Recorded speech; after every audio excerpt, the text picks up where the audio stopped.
வாழ்க்கையில ஜெயிக்கணும். ஏன் ஜெயிக்கணும்? ஜெயிச்சாதான் சுதந்திரம். தாவீது தலையில அபிஷேகத்தை வச்சிட்டார்.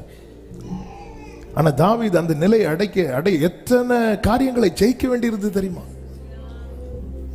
கூப்பிட்டு அத்தனை பேர் கண்ணுக்கு முன்னாடி என்ன அபிஷேகம்!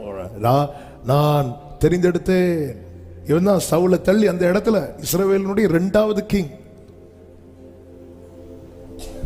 ஆனா தாவீது என்னைக்கு அபிஷேகம் வைக்கப்பட்டதோ, சிங்கத்தை ஜெயிக்கணும், கரடியை ஜெயிக்கணும், கோலியாத்தை ஜெயிக்கணும், மாமனாரை ஜெயிக்கணும்,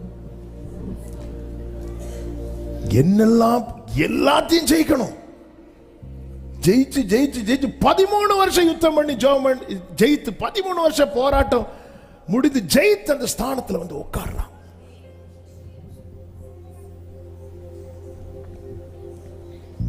சுதந்திரிக்க ஜெயிக்கணும்.